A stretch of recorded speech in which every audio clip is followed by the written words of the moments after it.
Entende, irmãos? Então, este é o problema da ideologia de gênero.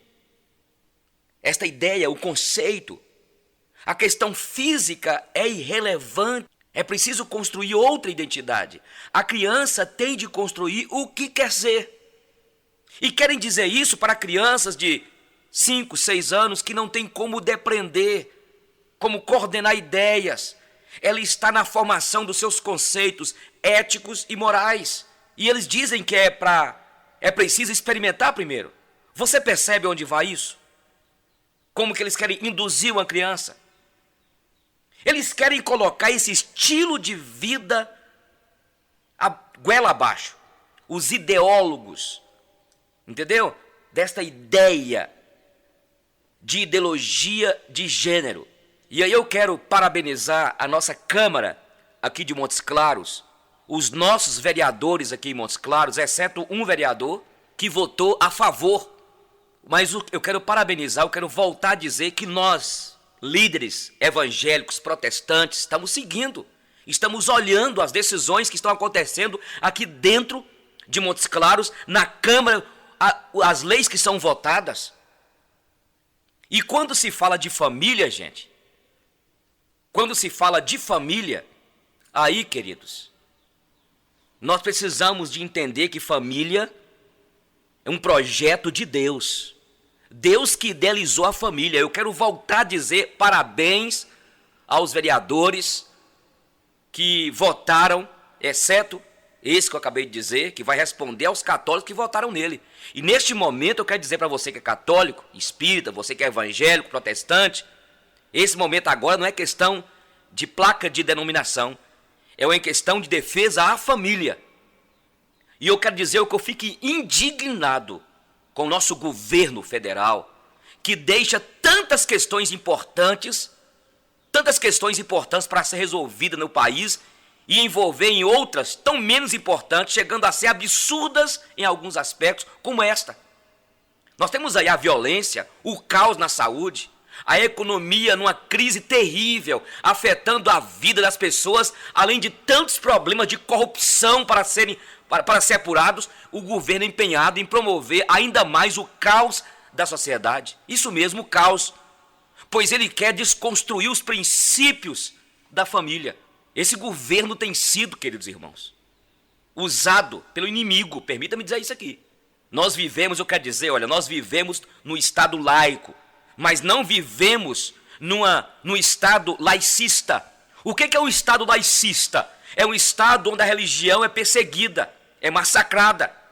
A pessoa tem que ter, ou melhor, a pessoa não tem liberdade de expressar a sua fé, não tem vontade, não pode expressar aquilo que crê e não pode também discordar do governo, porque o governo, onde é laicista, é totalitário, o nosso aqui não. Vivemos num Estado laico, que é o nosso país, onde temos liberdade de expressão.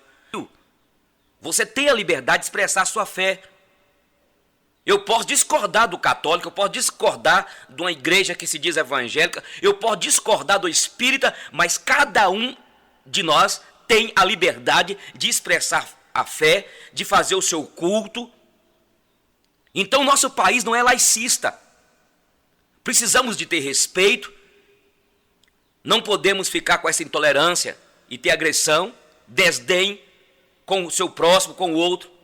Então, eu diria, dentro dessa ideia que nós estamos compartilhando aqui, da ideologia de gênero, que, na verdade, eu vou voltar a repetir aqui, começou lá com Marx, com os marxistas, com as feministas, e quero deixar desde já que a gente não vai desprezar aquilo que conseguiram as feministas, mas também temos de desprezar aquilo que é loucura, que é uma esquizofrenia, e isto é um flagelo, o que está impondo, querem impor às nossas crianças. Isso é uma crueldade às nossas crianças, à nossa sociedade. Uma sociedade que crê em Deus, uma sociedade, nós como povo montesclarense, povo brasileiro, que cremos num Deus que criou, que instituiu o matrimônio e a família. E olha, gente, nós estamos falando do futuro de Montes Claros, de Minas Gerais, do nosso país. E eu quero pedir você que é líder, pastor, certamente a Igreja Católica, os padres, os bispos, estão aí empenhados. Chegou o momento de nós entrarmos na briga para defendermos a família como instituição divina. E daqui a pouco nós vamos ver que o propósito desses planos, de todos esses ideólogos, é destruir, é desconstruir a família. E eu quero dizer uma coisa aqui, que eu tenho perguntado os deputados, estou ligando agora para o deputado Lino Portela, para poder me ater de algumas questões, por exemplo. Porque se vocês pensarem bem, esse projeto veio para Montes Claros, para outras cidades, de uma maneira inconstitucional, pelo que eu estou entendendo. Porque já foi rejeitado esses projetos, que foram votados já nas câmaras municipais desde a semana passada, mas vieram para as câmaras, mas já foi rejeitado pela Câmara Federal.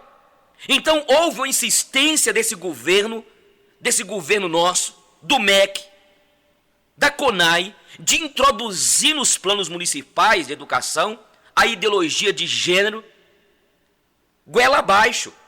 Eu entendo, no meu entendimento, eu estou estudando, estou vendo, estou pleiteando, pedindo explicações ao MEC, ao CONAI, por que o MEC mandou para as prefeituras.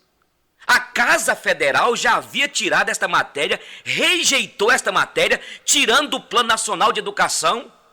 O MEC tem usado de todos os esforços para levar isso adiante. O governo federal, para implantar nos municípios, tentou no seu plano de educação. Eu quero aproveitar e chamar a atenção dos educadores católicos e evangélicos, para que todos nós fiquemos como atalaias lá na escola. Você que é diretora de escola, você que é supervisora, você que é orientadora, você que é professora. Você que é diretora, você que é professor da rede municipal, pública, particular, fique ligado, porque esse pessoal vai continuar insistindo e vai querer a qualquer preço forçar que as nossas escolas, que as nossas crianças engulam isso, e eles vão despistadamente colocando essas cartilhas. Vocês estão vendo que o nosso país está um caos. Aí eu volto a falar aqui, os vereadores estão sendo, estão de parabéns aqui em Montes Claros. Homens que rechaçaram esse projeto para destruir a família. Eu volto a dizer o seguinte, e isso nem precisava ser discutido para ser votado, porque isso já foi decidido por uma instituição maior lá em cima, que foi a Câmara Federal. Inclusive, a Frente Parlamentar Católica já protocolou pedindo explicação ao MEC, à CONAI sobre isso. A CNBB já fez um pedido. A sociedade brasileira é veemente contra esta ideologia de gênero, entende? Nós não podemos permitir que as nossas crianças fiquem expostas a isso, a esta ideologia maquiavélica que deseja destruir a moral e que deseja acabar com as nossas crianças. Muitos pais também não estão protegendo seus filhos, não estão. E eu quero falar com você, pai, você, mãe. Você tem de vigiar. Solta a sua criança da escola, não sabe o que está sendo ensinada. E esse é o propósito do governo. Na verdade, por isso que nós vamos ver mais na frente aqui, porque toda proposta de desconstrução da família é exatamente que o governo dê. Qual o propósito será da criança ficar praticamente o dia todo da escola? É mais fácil. Aí você que é um pai que fica trabalhando dia e noite, entrega seu filho lá, o seu filho fica de manhã até a noite da escola, você não tem tempo para o seu filho, não tem tempo para você orar com o seu filho, você que é católico rezar com o seu filho, ensinar os princípios de Deus ao seu filho. Então quero dizer a alguns pais, algumas mulheres, que chegou o momento de nós defendermos a família. E defender a família não é só deixar lá para os católicos lá, os evangélicos lá no Congresso Nacional, defender a família lá não. É defender a família. Quem sabe você vai deixar de trabalhar, minha irmã. Parar de trabalhar para cuidar do seu filho. Porque esse pessoal, esses ativistas que querem de qualquer jeito fazer de uma maneira ditadora que isso seja ensinado nas escolas, eles vão continuar. Eles vão continuar, e por isso eu volto a dizer, você que é diretora, professora da escola pública, você que é católica, espírita, evangélico, você que defende a família, melhor, você tem de vigiar lá. Então, o problema é que os pais estão entregando para a escola. São os pais que devem formar o caráter de seus filhos. A escola vai dar o quê? A escolarização, a cultura, a profissionalização. A escola é secundária. O papel primário é da família. O Estado, através da escola, vai ensinar esses princípios, a disciplina dos nossos filhos. Os pais não sabem. Eles não estão atinados quanto a isso. E é preciso entender que não é o papel do Estado. E eu diria, nem da igreja, mas é de você, pai. A igreja vai ajudar. A igreja vai ajudar. Mas é você que tem que ter o compromisso diante de Deus. Porque foi Deus que confiou a você os seus filhos. Desperta, irmão. Desperta você católico. Desperta você que defende a família. Entende? Então essa ideia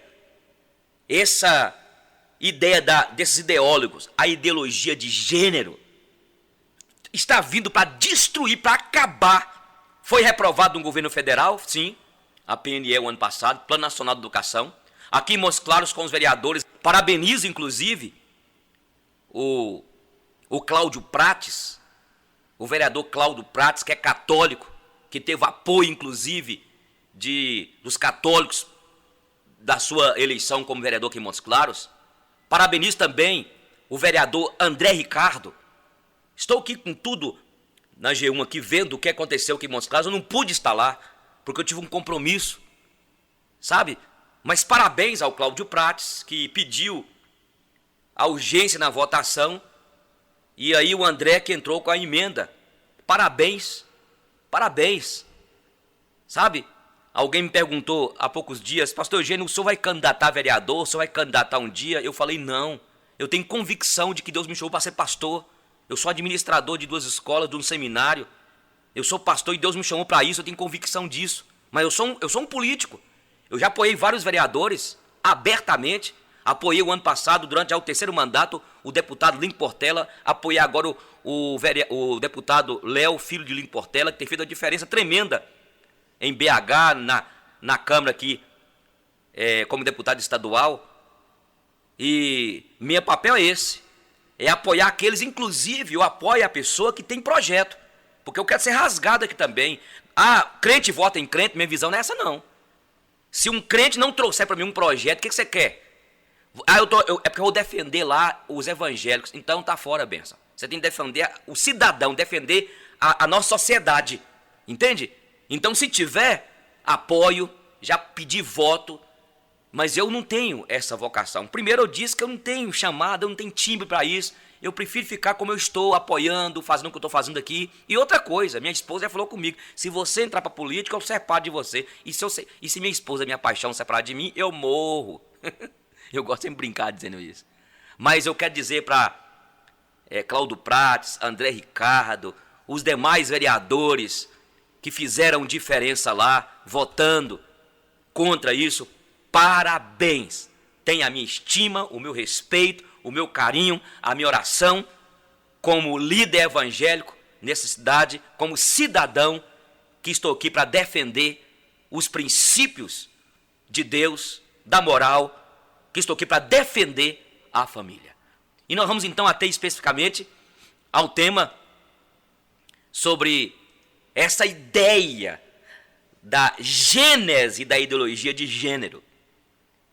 E onde nós vamos buscar isso, gente? Porque é interessante que em algumas escolas, até que em Montes Claros, hein? Faculdade, e algumas escolas do ensino médio, tem alguns professores também, e que até dizem que são católicos, e poderiam serem fiéis à fé que dizem, então sai fora. Tem falado, mas esse negócio de ideologia de gênero, estão confundindo, é assim, esse povo evangélico, os padres estão totalmente equivocados. Mentira, são gente que faz parte desse ativismo doido. E nós vamos começar a colocar aqui a loucura que é. Poderíamos começar, olha, de vários aspectos, mas eu quero começar onde começou essa gênese, a ideologia de... O que é uma ideologia, gente? O que é uma ideologia? São ideias formuladas para atingir um objetivo. São ideias formuladas. Principalmente a gente vê na área da política. Então, essa ideologia de gênero, onde eles buscaram todo um conteúdo de ideias para poder propor isso, o ensino nas escolas, em que a criança, quando ela nasce, ela não pode ser definida biologicamente, ainda que a biologia mostre ali macho, fêmea. Eles dizem que isso foi construído pela sociedade e a criança nasce e você não pode chamar de menino ou menina. Vai ficar até difícil para o pessoal aí que faz o exame para ver se é fêmea ou macho, menino ou menina. Então, para ele é o seguinte, igual acontece na Alemanha. A Alemanha, inclusive, um casal foi preso, porque foi aprovada lá ideologia de gênero, identidade de gênero lá. Foi aprovada lá. Um casal foi preso porque não deixou a criança ir para a escola para aprender o que eles expõem. E aí foram presos. Entende? Então, onde começou isso? Onde iniciou tudo isso? E eles falam, que eu estava falando, vou dizer o seguinte, eles dizem que quando você nasce na Alemanha lá, é o indivíduo. Então quem nasceu aí foi menino ou menina? Não, foi o indivíduo. Quando ele crescer, ele vai definir se ele quer ser homem ou mulher. E é uma coisa tão interessante que eu estava vendo um sacerdote católico falando, que nós temos a lei hoje Maria da Penha, vai cair a lei Maria da Penha. Porque faz de conta, o Joaquim, ele é homem. Mas já que se fosse aprovada a identidade de gênero, dentro dessa ideologia de gênero, sabe? Porque a ideologia é tudo aquilo apanhado que eles vão argumentando quanto ao gênero. Aí vem a identidade, você define o que você quer ser. Aí durante 30 anos, o Joaquim, não sei de que, era homem, macho, era Joaquim. Aí ele mudou para Márcia, Joaquina. Aí ele vai e pega a mulher, que agora é ela, dá uma surra na mulher, a lei Maria da Penha vai valer para qual? Para a Joaquina, para essa Márcia aqui, contra a outra lá. Você está entendendo o que eu estou falando? Então nós poderíamos começar a partir de diversas alturas históricas. Esta gênese. Eu quero começar com Marx. O autor fundamental que está na cabeça de toda esta ideia de desconstrução da família é o Karl Marx. Esta ideia de necessidade de desconstrução dessa ideia de família, que existe pai, mãe, menino, menina, que já é normal o que existe há milhares de anos. Essa desconstrução da família começou em Marx. Marx foi um autor que teve as suas fases. A primeira fase, Marx, migrando da filosofia, escreveu um manifesto comunista que ele auspiciava o surgimento de uma sociedade igualitária. Como é assim? Que as pessoas tivessem as mesmas condições de vida, mas veja bem, olha a ideia de Karl Marx, você que estudou um pouquinho sobre ele. Obviamente, a ideia da liberdade aqui, da sociedade igualitária, não alcançadas pela sua própria liberdade, mas dada-lhes pelo Estado. Isto é uma igualdade sobre o preço do totalitarismo, da ditadura, isto é, da ditadura do partido. Esta foi a primeira fase de Marx. Ele viu a sociedade igualitária, a visão dele era esta. A segunda fase, que foi a fase na qual ele dedicou a transposição econômica da sua teoria. Ele passou quase toda a sua vida escrevendo este livro chamado Das Kapital, O Capital. Um livro imenso. E ele morreu sem ter concluído este livro. Era um grande pensador, estudioso, intelectual, capaz, mas totalmente ateu, revoltado. Agora veja que Karl Marx era muito estudioso, como eu disse, e ele queria saber as razões da desigualdade na sociedade. E depois de longos anos de estudo, os seus últimos meses de vida, ele escreveu um livro que é A Origem da Família e da Propriedade Privada e do Estado. A Origem da Família e da Propriedade Privada e do Estado. Este livro está na internet. Você pode pegar. E neste livro, partindo das investigações de um homem chamado Morgan, Marx, então, escogita uma teoria mirabolante sobre o início da família. Obviamente, ele não prova essa teoria. Ele não precisa provar. Ele apenas apresenta os dados e constrói em cima destes dados. E sabe o que ele diz? Ele diz que no início as sociedades humanas viviam em hordas de pessoas que não eram estratificadas sexualmente.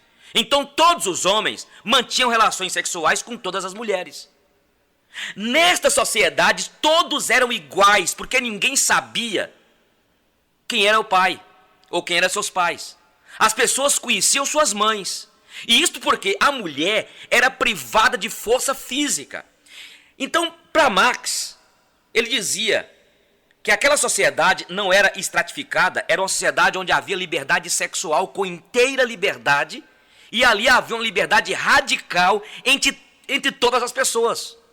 Todos tinham acesso sexual a todos. Bom, Marx não tem compromisso com Deus, ele é ateu. Marx não tem compromisso com moral, com quanto era um grande pensador. Sabe? Agora, você sabe, você que estuda, e você é inteligente, e você não precisa ser muito graduado para isso, mas você pensa a sociedade desse jeito. Uma sociedade praticamente libertina. Onde ninguém é de ninguém, onde todos são de todos. Que loucura! Foge da razão.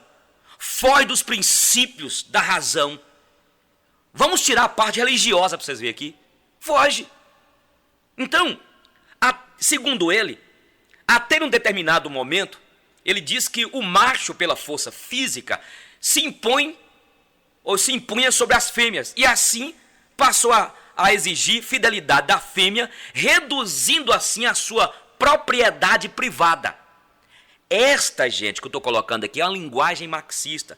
Eu introduzi falando dos aspectos da lei do nosso país, falei aqui em Montes Claros dos vereadores que, exceto o vereador que eu disse do PT, que é católico, que vai responder o ano que vem, vai ter eleição, não é? O ano que vem vai responder. Agora eu estou colocando onde está a gênese desta ideologia de gênero. Então escute, a ideia de Marx é essa que eu coloquei até aqui agora. Então, para ele, o que dá origem à propriedade privada é o quê? O matrimônio. Então, para Karl Marx, o matrimônio é que orige o patrimônio. Está embutido nesta sua análise. O livro que eu coloquei aqui é de autoria de Engels. E é uma obra inacabada de Marx. Porque ele não concluiu e então o Engels conclui.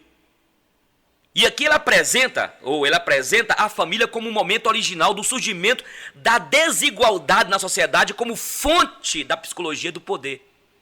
Essa expressão, a família, fonte da psicologia do poder, depois vai se tornar recorrente em alguns autores marxistas, feministas. E uma delas, que a gente cita, é a Kate Miller. Então, a teoria sobre a gênese da família em Marx ficou um pouco desconhecida. O movimento marxista levou praticamente 100 anos para dar importância. 100 anos. Quer dizer, Marx entendeu que a sociedade, o mundo como ele imaginava, como ele deveria ser, surgiria mediante um preço. E qual era o preço de Karl Marx? Que ele diz: a destruição da família, a desconstrução da família tal como ela é. Escute bem, Karl Marx não teve como desenvolver esta tese, mas ela esteve no embrião presente aqui neste livro. Entendeu? Para ele, então, a família é uma estrutura endemicamente perversa. Agora veja que, na sequência, a revolução continuou e aqui agora é o Lenin. E ele aplicou a revolução, mas apenas como um golpe militar. Note que as diagnoses de Marx nunca aconteceu. Dizer que o número de empresários iam ser cada vez menor e o número de operários iam ser cada vez maior, veja bem, e os operários iam se revoltar contra os empresários, iam iniciar assim a grande ditadura, chamada ditadura do proletariado. Isso não aconteceu. Na Alemanha, isto não aconteceu mesmo. Ele teve que ir embora de lá, foi para a Inglaterra. O número de empresários foi cada vez mais aumentando por causa das condições de vida dos operários que exigiam seus direitos, iam se exigindo mais direitos, iam melhorando a qualidade de vida, e os operários iam comprando ações das empresas, iam se tornando pares dos seus empregadores, e o número de operários iam diminuindo e melhorando de qualidade. As diagnoses dele não se deram, não se verificaram.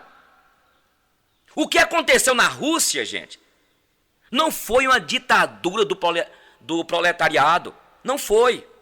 Escuta, eu vou repetir. O que aconteceu na Rússia não foi uma ditadura do proletariado.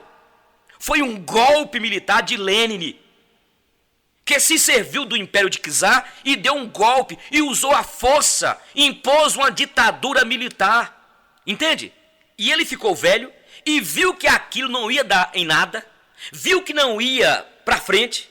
O sistema de corrupção está tão grande que quem vai certamente assumir, ele pensou, certo? Um dos fiscais, inclusive, ele até pensou assim, certamente eu já sei quem é, Stalin. E aí tem um golpe de Estado. Ele assumiu aquilo e a tese de Marx não se deu mesmo da ditadura do proletariado.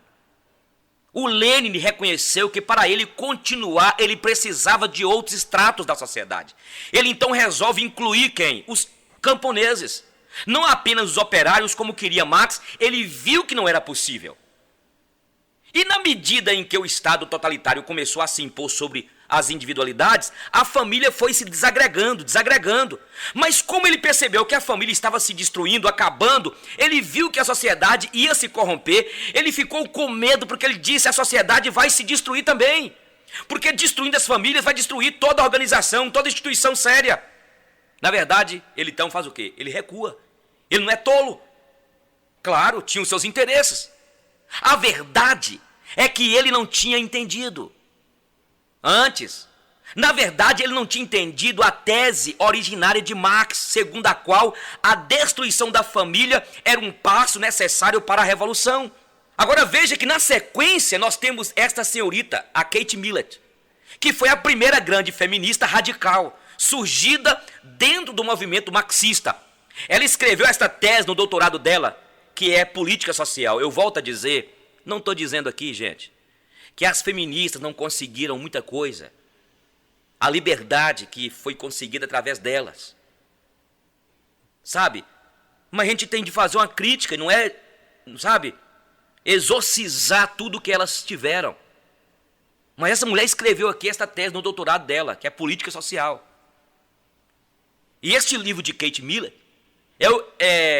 o Manifesto Comunista foi para o movimento socialista. A política social de Kate Millett foi um grande manifesto para o manifesto feminista. É uma tese doutoral com um rigor metodológico tremendo, levanta a questão da emancipação das mulheres numa chave de desconstrução da família. E ela diz, é necessário sim a desconstrução da família. Só que fica apenas no nível de manifesto, ela não aprofunda demais as suas teses. Estas teses serão mais aprofundadas e serão mais ideologicamente mais bem formuladas por uma das suas sucessoras, que é a Sulamita. Eu diria que Sulamit Firestone. Eu vou dizer Sulamita, que é um nome bíblico, né, certamente. E ela escreveu o seu livro, que é o livro principal, que é a Dialética do Sexo. E a Sulamit Firestone, para vocês verem, o nível de consciência nem sempre dá para citar tudo. Agora vamos ver o que ela diz aqui no seu livro. Olha o que ela diz, ela retira o feminismo do manifesto, transformando numa ideologia. E algumas sugestões do sistema alternativo, olha o que ela diz. A libertação das mulheres da tirania, de sua biologia reprodutiva por todos os meios disponíveis e a ampliação da função reprodutiva e educativa a toda a sociedade, globalmente considerada. Eu estou lendo rápido.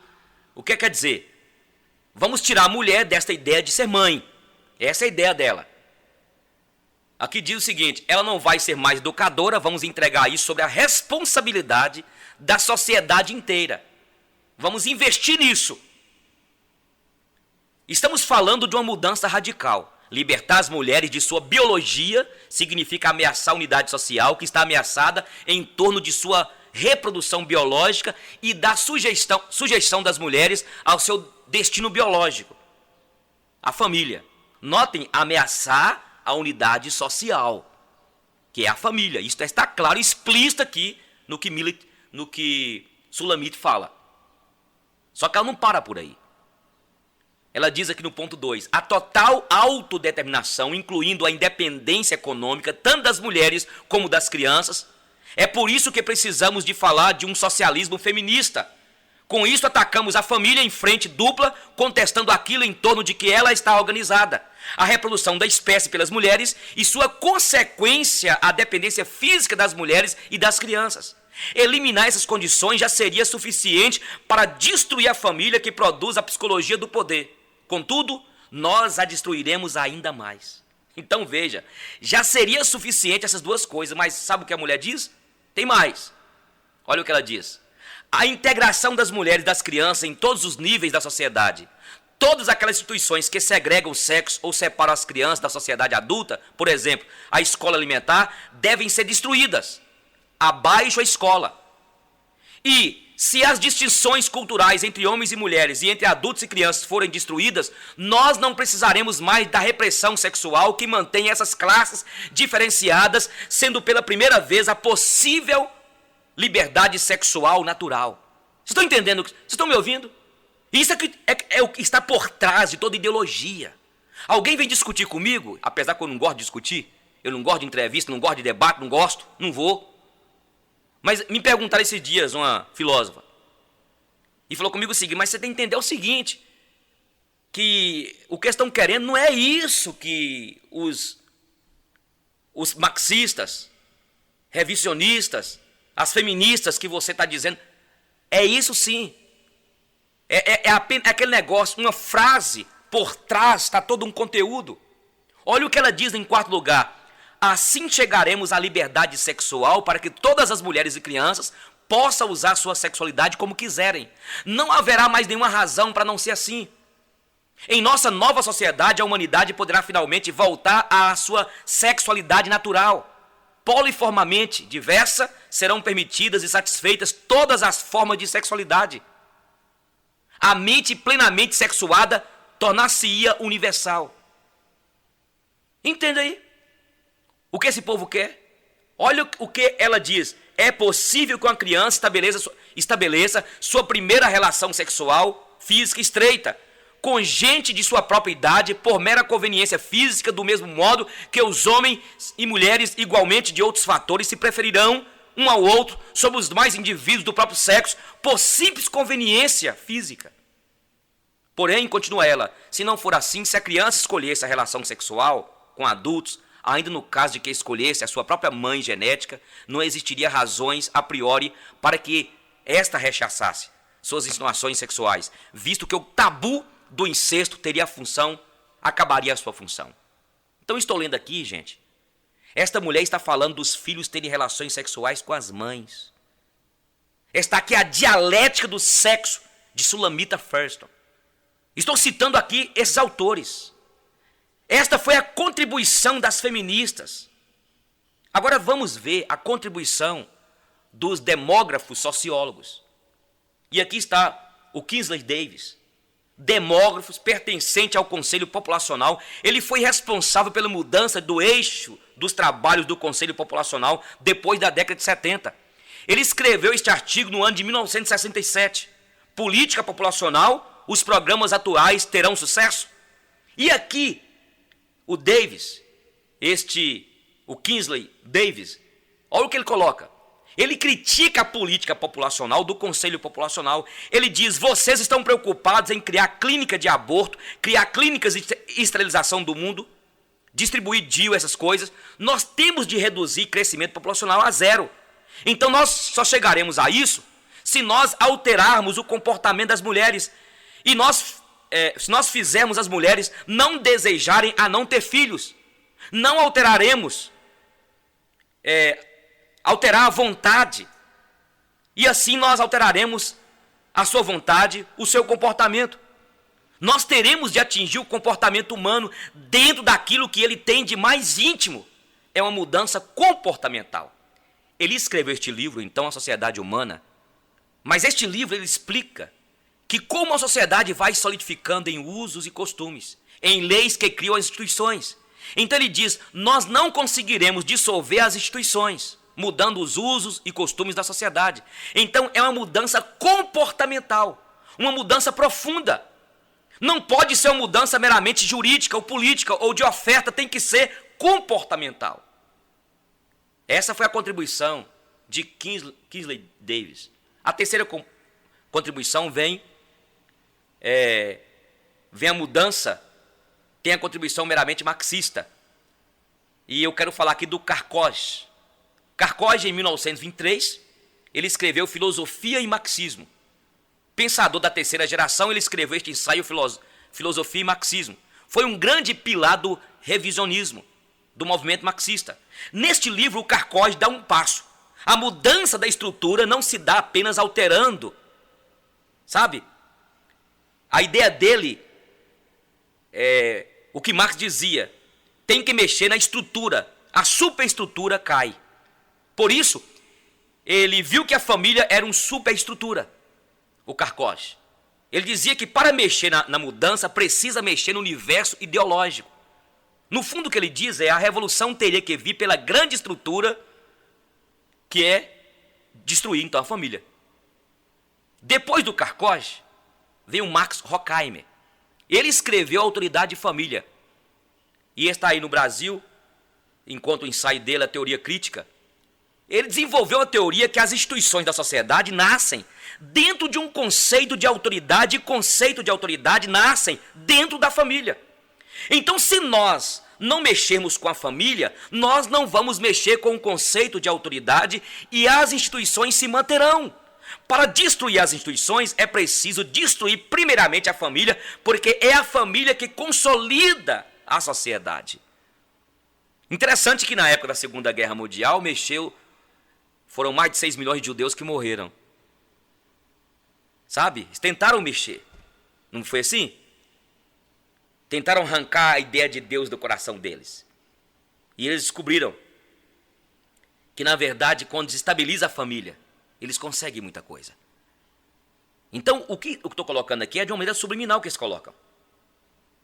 Para ele, não há, então a família gera um conceito de autoridade que se consolidam nas instituições. É essa a ideia. E tem outro marxista, Ulysse Hoxha. E eu não sei o nome dele direito, expressar aqui. Este é um marxista. Ele matou a própria mulher e ficou sendo chamado de um marxista de segunda categoria. Foi discriminado. E ele coloca contradição e determinação. Estes aparelhos ideológicos são a família, escola, religião, jurídicos, políticos. Têm que ser alterados para que a revolução possa acontecer. Então ele fala dos aparelhos ideológicos do Estado. Ele diz que as instituições têm de ser mudadas. Para ele, são grandes aparelhos ideológicos. Aí vem, e temos o Jacques Derrida. O Jacques Derrida é também um marxista. Ele diz que de tudo deve ser feito no mundo das palavras, e ele joga então a dialética para o mundo das palavras. É o que diz Jacques Derrida. Ele percebe que tudo está no mundo verbal. Ele parte de uma linguista de um linguista, e ele parte da teoria deste linguístico, deste autor. Ele vai desconstruindo discursos, dizendo que abaixo desse discurso subjaz apenas uma vontade de poder. E esta vontade de poder não se justifica por si mesmo. Então, o passo é jogar a dialética para dentro dos discursos. Então, para ele, tem de, na verdade, jogar tudo para o discurso. Bom, na sequência vem, eu estou colocando até agora aqui, onde surgiu a gênese da ideologia de gênero, onde começou tudo isso. Sabe? Onde iniciou tudo isso. Estou citando aqui Marx, Lenin, vou citando Stalin, estou citando aqui os marxistas. Agora vou chegar em Michel Foucault, que esteve no Brasil várias vezes, morreu de AIDS, né, há pouco tempo. E para o Michel Foucault, que diz que é preciso reduzir todas as instituições a discursos. E reduzindo todas as instituições a discursos, você faz a cadeia lógica. Se as instituições são discursos, e Jacques Derrida diz que esses discursos podem ser desconstruídos, e eles equivalem aos aparelhos ideológicos do Estado, que são aquilo que mantém a superestrutura, está simples. você então reduz as instituições a discurso pela via dos discursos e você consegue fazer a revolução. Aqui está então a terceira contribuição do movimento marxista. Se você pensa que o movimento marxista é luta armada, é tanque, é canhão, é míssil, é aquele negócio da Rússia, não, amados. Isso já houve, entendeu? Isso já houve um processo, revisionismo já aconteceu. Agora o negócio está dentro do universo das palavras, das ideias. As palavras são instrumentos para desconstrução, entende? Agora nós temos a quarta contribuição. Quer dizer, o movimento marxista chegou ao revisionismo, de que o grande negócio tem que ser verbal, a revolução tem que ser verbal. Aí entrou um doutor chamado John Money, um sexólogo dos Estados Unidos, foi inventor do termo gênero. Ele fez experiência de mudança de sexo de um menino chamado Brian, que passou a ser chamado Brenda. Brian é um menino gêmeo com o outro, que durante a circuncisão, que numa intervenção cirúrgica de fimose, eles não sabem por que eles utilizaram a agulha de eletrocauterização e destruíram o órgão reprodutor de Brian. Então os pais, sem saber o que fazer, foram na universidade e, muito empolgado nos seus estudos sobre gênero, o John Money dizendo que gênero era uma construção social, independente de sexo biológico, ninguém tem uma identidade estabelecida pela natureza, a pessoa constrói culturalmente aquilo. Esta foi a ideia de John Money, americano. Então chega a família lá, o menino teve esse problema, ele faz uma proposta. Aí ele disse, não, nós vamos fazer o seguinte, vamos fazer uma cirurgia de mudança de sexo. A gente transforma o Brian em Brenda e vamos educá-lo como se fosse uma menina. Ele nunca vai saber que era menino. Mais tarde ele vai saber que ele é estéril. Ele escreveu um livro chamado, eu esqueci o nome do livro dele, mas o livro se tornou famoso. Ele fala a teoria do gene. Só que ninguém sabia a história de Brian. Então veja o seguinte, olha o que diz aqui, eu gostaria que você, o Dr. Milton, ele deu o seguinte diagnóstico sobre Brenda se rebelava contra as roupas. Vocês estão entendendo? Então esse médico fez uma cirurgia em Brian, colocou lá uma vagina, tirou o pênis dele, e quanto ele não ter os órgãos internos, útero, esse negócio tudo, não, você nasceu com essa esterilidade. Então fez a cirurgia. Porque ele queria provar que, na verdade, a pessoa não nasce fêmea e macho na sua composição emocional, psíquica. É a pessoa que decide a sua identidade genética, entendeu? E ele quis provar como? Fez a cirurgia no menino, transformando em uma menina. Mas pediu segredo para os pais. Olha o que aconteceu. O Dr. Milton foi pesquisar e tal. Brenda se rebelava contra as roupas femininas, desde os 2 anos de idade, mas sempre teve comportamento visivelmente masculino. A mãe tentou suicidar-se várias vezes, tornou-se depressiva e morreu. O pai contou-lhe toda a verdade aos 14 anos de idade e depois de inúmeras cirurgias, reverteu a situação. Passou a viver como homem, trocou o nome para David e se casou. Brian tentou suicidar-se aos 20 anos, teve uma depressão incurável, foi abandonado pela mulher, seu pai tornou-se alcoólatra, seu irmão um drogado que terminou por se matar, e ele, por fim, aos 38 anos de idade, em 2003, matou-se com um tiro no peito. Olha o que essa experiência deu. Esta é a ideia. O menino nasce, você está grávida, e quando ele nascer, bom, tudo que eu estou falando aqui da ideologia de gênero, que é a coisa muito mais do que isso, tinha que ficar aqui o dia todo dessa rádio, nesse vídeo falando com você. Então, nasceu o seu filhinho, é menino ou menina? Não, ele vai decidir. A identidade de gênero, ele que vai decidir. Porque, na verdade, não importa se ele nasceu com pênis ou com vagina. A sociedade, o meio, ele que vai definir. Isso vai ser construído. Está a maior prova que não houve. Porque o menino começou a crescer, a Brenda, que foi feita a cirurgia como Brian transformado em Brenda. Gente, As pessoas estão querendo ir contra a lógica, contra a ciência, a biologia, contra os princípios de Deus. Entende? Então nós estudamos até aqui agora as 4 contribuições para a questão da ideologia de gênero.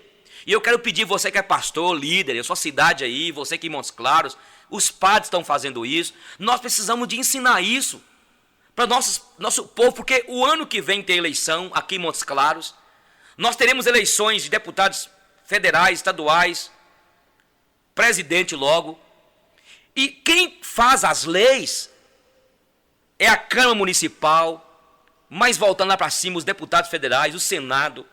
Quem que nós iremos colocar lá, gente? Vai colocar uma pessoa que não sabe nem conversar porque ele é simpático? Só porque ele tem o carisma de todos? Aí a gente coloca a pessoa, a gente tem de fechar quanto a isso. E mais do que nunca nós precisamos discutir essa questão política das igrejas. Porque, gente, é o que eu disse antes, não é através, houve o revisionismo do marxismo, não é com canhão, com guerra, com sangue, é através das ideias. É uma revolução através das ideias. E por isso nós temos que ter cuidado com muita informação que há hoje também, porque você que tem tido muita informação, meu irmão, as informações demasiadas estão tirando do teu coração os princípios de Deus na tua vida. Então nós falamos até aqui as 4 contribuições. As feministas, oriundas do movimento marxista, elas perguntavam o que fazer, como é que vai acontecer, e tem que ser uma revolução sexual, assim a gente consegue acabar com a desigualdade no mundo. Depois os sociólogos disseram qual deve ser a profundidade. Ela tem que ser comportamental, ela tem que ir para o comportamento. Em terceiro lugar falamos, os marxistas revisionistas descobriram que como fazer. Eles disseram, precisam serem pelas palavras, elas precisam ser verbal, pelas palavras a gente desconstruirá as instituições, e desconstruindo as instituições, a gente consegue realizar a revolução. O doutor John Money, que é o último que eu falei, deu uma contribuição que foi a palavra gênero. Só que faltava quem juntasse esses 4 elementos. E agora eu quero falar, essa senhorita juntou os 4 elementos. A Judith Butler, ou Butler, ela criou o projeto político da ideologia de gênero, através, notem que ela diz que aqui que é preciso transformar a identidade em algo solúvel. Nas próprias palavras de Judith Butler, quer dizer, eu preciso desconstruí-la. É preciso ter uma construção variável da identidade, ela tem de variar. Quer dizer, eu preciso desconstruí-la e transformar isso num objetivo político. E de fato ela conseguiu, ela esteve na conferência de Pequim em 1995, lá eles incubaram a terminologia de gênero, já estrategicamente construída, mas não a explicaram. Agora, essa descompactação se deu onde? Se deu anos depois na conferência de OHH. Mentes grandes discutem ideias. Mentes medianas discutem eventos e fatos. Mentes pequenas discutem pessoas. Não podemos crer na total transparência das pessoas. É preciso aceitar que os outros têm segredos e regiões de solidão. A maior prova de amor é manter-se à distância e não forçar a entrada. Deus dá alimento a todos os pássaros, mas não os joga no ninho. Deus ajuda, mas espera que você faça, no mínimo, a sua parte. Aquele que perde dinheiro, perde muito. Aquele que perde amigo, perde muito mais. Mas aquele que perde a fé, perde tudo. Pessoas jovens e belas são obras da natureza. Pessoas idosas e belas são obras de arte, e ambas são obras de Deus. Aprenda com os erros alheios. Você não viverá tempo para cometer todos sozinho. A língua pesa praticamente nada, mas poucas pessoas conseguem segurá-la. Amigo, eu e você trouxe outro amigo e já formamos um time. Este time não tem começo e nem fim. O diferencial da vida é viver com amor e buscar diariamente o verdadeiro sentido de viver, ser feliz e estar com Deus. Não espere ser feliz para viver. Não espere ser amado para amar. Não espere ficar sozinho para reconhecer o valor de um amigo. Não espere ficar de luto para reconhecer quem hoje é importante na sua vida. Não espere o seu melhor emprego para começar a trabalhar. Não espere a queda para lembrar-se do conselho. Não espere.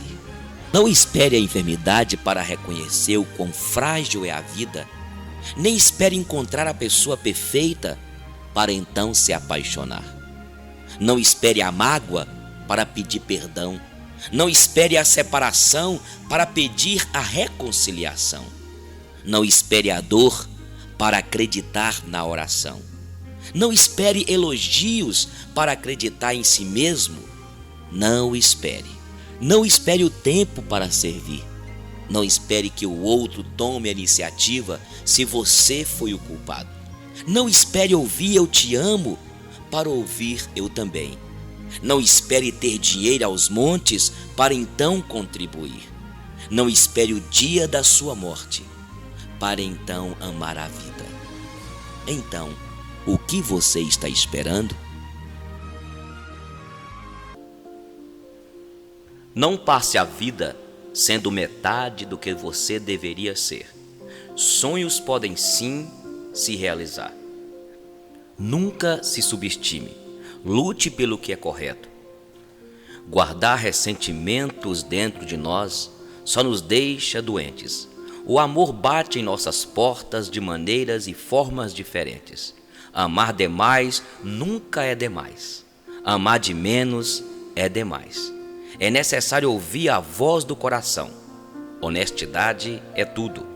O caráter é essencial. Abra os olhos para as coisas que realmente importam. Descarte o restante. São poucos os que você pode depositar sua confiança. Mas esses poucos estarão sempre com você e de uma forma ou outra devem sempre ser lembrados.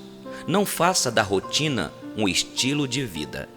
Busque novos horizontes. Faça novas descobertas. Às vezes é preciso mudar. E o mais importante, seja sempre você e não passe a vida sendo metade do que você deveria ser.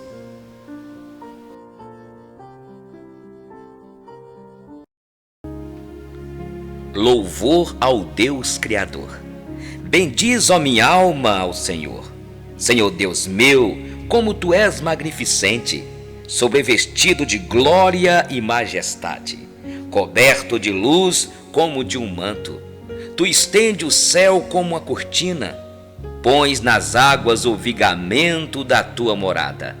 Toma as nuvens por Teu carro e voas nas asas do vento. Fazes a Teus anjos ventos e a Teus ministros labaredas de fogo. Lançaste os fundamentos da terra, para que ela não vacile em tempo nenhum.